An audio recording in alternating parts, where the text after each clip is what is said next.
The premise for Suzukuri Dungeon doesn't follow your typical hero journey. Instead, you assume the role of a servant to the Demon Queen, intending to revive her while also interacting with a few other romantic interests. As familiar as the plot may sound, the narrative is full of unexpected discoveries, with the addition of unique gameplay features that kept me engaged.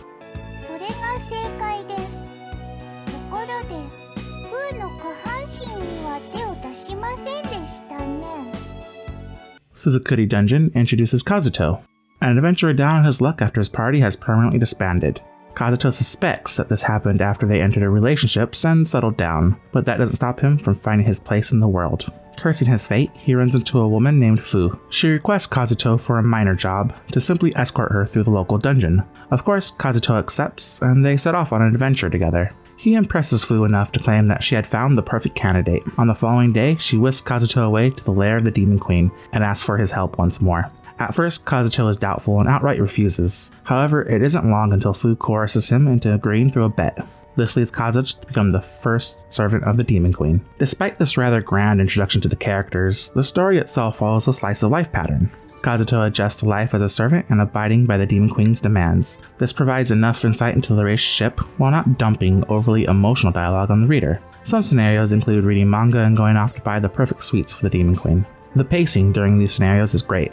I never saw these interactions as mundane, and I felt like I understood their personalities more because of them. In addition, many of the moments were humorous, even if they were somewhat predictable and lighthearted. If you're a fan of quirky anime, then you'll most likely enjoy this overall tone.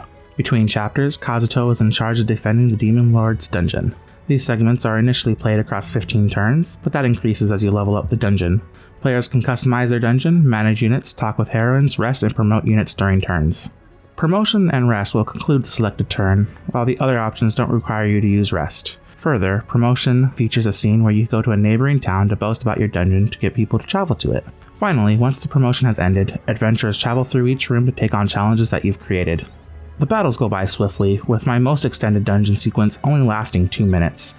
The reason for this brevity is because you had very little to do during these sections aside from activating character skills. The skills are helpful, and when timed correctly, can send enemy units back to the beginning or heal your own units. All skills cost SP gained from having the adventurers fall into traps and fight your units. However, the rate at which you gain SP is prolonged, only allowing you to activate a single skill during a round, so it's important to strategize when to use it. The Horde is the backbone of your dungeon and the reason for the adventurers to attempt traversing it. If you let too many adventurers go through and steal your loot, then your score will decrease, making it harder to get adventurers to take on your dungeon.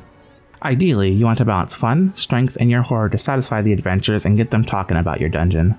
The rooms that you construct attributes to either of these stats or both. So you can fill your dungeon with nothing but traps, but that wouldn't be any fun. Additionally, you could create a dungeon to allow adventurers to have the max amount of fun, but you'll end up in the red if too many get through. This balancing act can be complicated. I frequently found myself making my dungeon way too difficult for most enemies.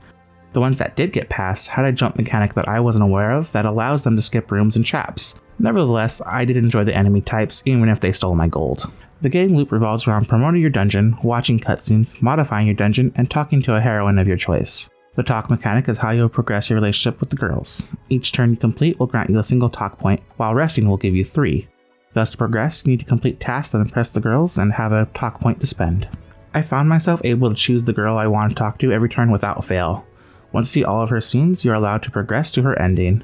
Unfortunately, selecting this will end the game no matter how many turns you have left, so it's best to save it for when you are near your final turn to get a different ending than the default. Once you reach any of the endings, you can save your clear data and start a new game. Importing your clear data allows you to carry over unit levels and unlock upgrades.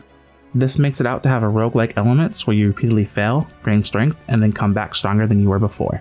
The experience is rather addicting, as it's possible to shorten the game's runtime from 8 hours to an hour and a half as you get stronger. Additionally, the replayability is high enough that you'll want to see the various endings, but the gameplay doesn't hinder this after the first playthrough. Luckily, creating dungeons was still fun even after my 4th time through. Suzukuri Dungeon offers an unexpectedly lighthearted narrative with a charming cast of villain characters who are each memorable in their own way.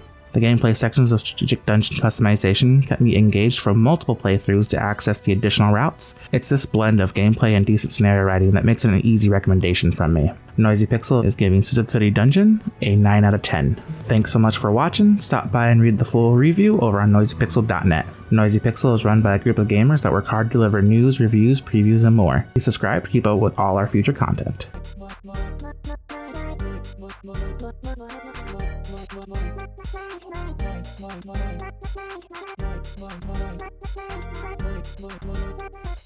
Noisy Pixel.